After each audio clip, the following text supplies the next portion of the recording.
क्या महंगाई कम हुई? क्या किसानों के अच्छे दिन आए? क्या कारोबारियों के अच्छे दिन आए? क्या बेरोजगारों के अच्छे दिन आए? नौकरी मिली क्या? बेरोजगारी के मुद्दे को बीजेपी ने 2014 के लोकसभा चुनाव में खूब भुनाया। पीएम मोदी ने तब रैलियों में नौकरियों पर यूपीए सरकार को खूब खरी खोटी सुनाई थी। अटल जी की सरकार थी, 6 साल में 6 करोड़ लोगों को रोजगार दिया था। और जब यूपीए की सरकार आई 2004 से 2009, सिर्फ 27 लाख लोगों को रोजगार दिया।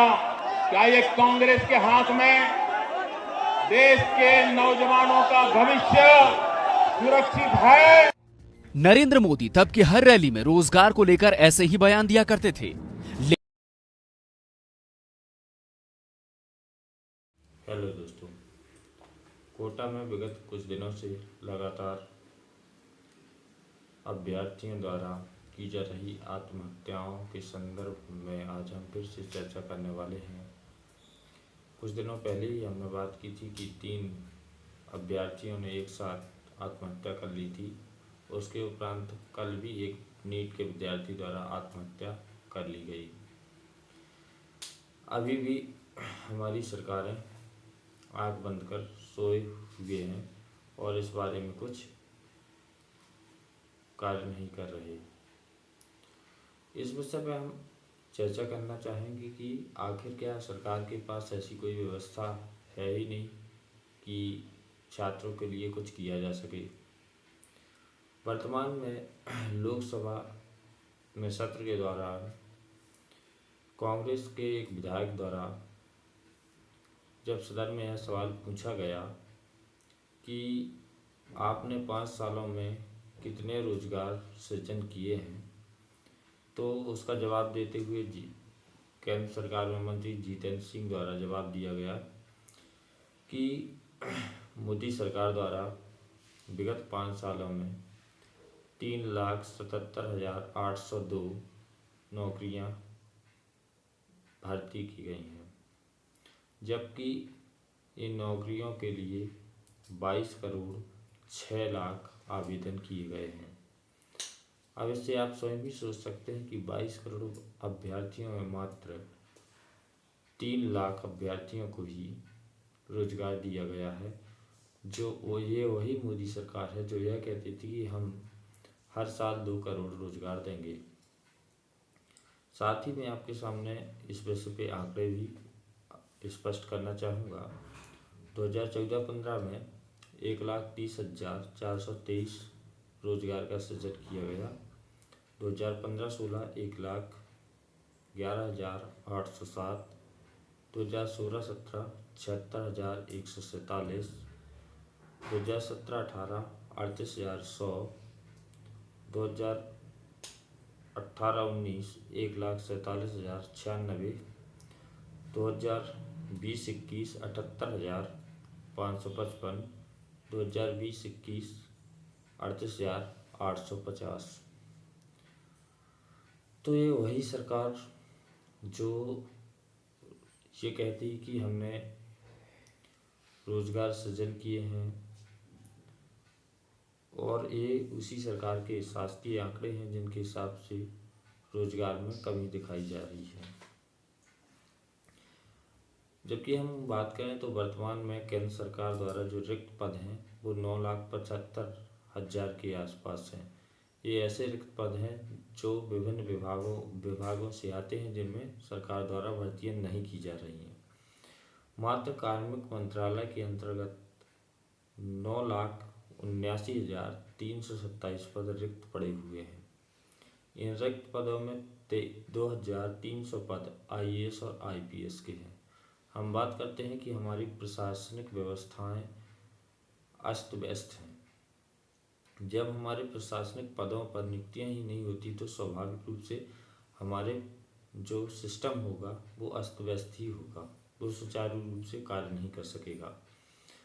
वर्तमान में मध्य प्रदेश में भी 439 आईएएस आईपीएस पद हैं, जिनमें से 84 आईएएस पद खाली हैं और 58 आईपीएस पद रिक्त पड़े हुए हैं। साथ ही साथ इस विषय में मैं आपको थोड़ा सा एक और आंकड़ा देना चाहूँगा, जिसके संदर्भ में हम मध्य प्रदेश की बात करें तो मध्य प्रदेश में वर्तमान में 85,425 रिक्त पद हैं, जिनमें नियुक्तियां नहीं की जा रही हैं, जिनमें स्कूल विभाग में 30,000 पद, गृह विभाग में 9,338 पद, स्वास्थ्य विभाग में 8,592 पद, अनुसूचित जाति अनुसूचित जनजाति विभाग 4180, राजस्व विभाग 9,530, कृषि विभाग 3,929, जल संसाधन 16,069, सब इंजीनियर 2015, इंजीनियर 350। ये ऐसे पद हैं जो विभागों में रिक्त पड़े हुए हैं, खाली पड़े हुए हैं, जिनमें सरकार द्वारा कोई नियुक्ति नहीं की गई। ये ऐसे पद हैं जिनका सरकार ने सृजन नहीं किया। ये पद रिक्त जो पहले से सृजित पद हैं, उन पदों में सरकार द्वारा नियुक्तियां नहीं की गई। साथ ही हम बात करते हैं कि हमारी सरकार ने ये बहुत कहती है कि हमने ओबीसी SC ST के लिए काफ़ी कार्य किया है। मुझे लगता है कि ऐसा धरातल में दिखाई नहीं पड़ता। टाइम्स ऑफ इंडिया की न्यूज़ के हवाले मैं आपके संज्ञान में एक बात लाना चाहूँगा, जो मध्य प्रदेश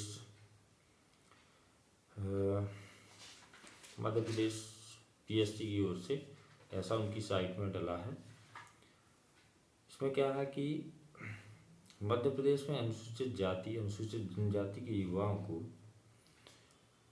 मध्य प्रदेश सिविल सेवा परीक्षा में विगत 3 वर्षों से उनको संवैधानिक 16% जो संवैधानिक उनको रिजर्वेशन आरक्षण संविधान में दिया गया है, उसके उपरांत सिविल सर्विस की परीक्षा में सिविल सेवा आयोग के द्वारा मात्र उन्हें विगत 3 वर्षों में 2019, 2020, 2021 में 12.42, 11.41, 11.30 का आरक्षण दिया गया है।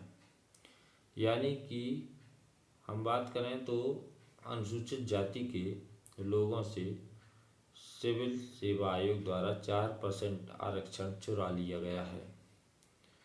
तो ऐसे में हम कैसे कह सकते हैं कि जो सरकारें हैं वो अनुसूचित जाति अनुसूचित जनजाति के लोगों के साथ न्याय कर रही हैं।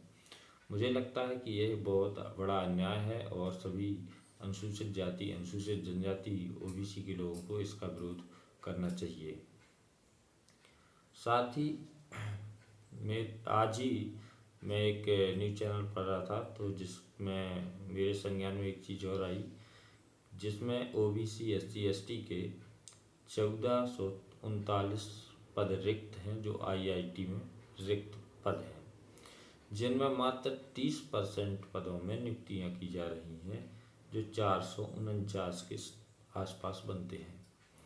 इस तरीके से जब हम अपने बैकवर्ड क्लास अनुसूचित जाति अनुसूचित जनजाति के लोगों को उनके ही पदों पे नियुक्त नहीं करेंगे, तो फिर उनका कैसे विकास होगा, उनका जीवन स्तर कैसे सुधरेगा। मुझे लगता है कि इस विषय में हमें स्पष्टता के साथ बात करते हुए तथ्यों के साथ बात करनी चाहिए और सरकार के संज्ञान में ये चीज़ें लानी चाहिए कि मध्य प्रदेश सिविल सेवा आयोग द्वारा ऐसा क्यों किया गया कि हर अनुसूचित जनजाति के लोगों को 16% संवैधानिक आरक्षण होने के उपरांत भी उनके साथ 12%, 11% और 11.30% का ही आरक्षण उन्हें सिविल सेवा परीक्षा में दिया गया। तो दोस्तों, मैं आपसे बस यही आग्रह करूँगा कि इस चीज़ जो भी ऐसी चीज़ें आती हैं हमारे संज्ञान में, उनको खुलकर सामने रखें और अधिक से अधिक लोगों तक ये चीज़ें ले जाएं, उन्हें जागरूक करें। ये जो भी मैं कह रहा हूँ ये तथ्यों के आधार पर कह रहा हूँ। वीडियो के साथ मैं आपको टाइम्स ऑफ इंडिया का आर्टिकल भी लगा के दूंगा ताकि आप उसमें देख सकें कि उसमें स्पष्टता के साथ क्या लिखा हुआ है। तो दोस्तों, इस वीडियो को ज़्यादा से ज़्यादा लोगों तक पहुंचाएं ताकि ज़्यादा से ज़्यादा लोग जागरूक हों और उनको उनकी ज़रूरत की चीज़ें, उनके अधिकार के बारे में ज्ञान हो सके। तो सभी दोस्तों, आपका धन्यवाद।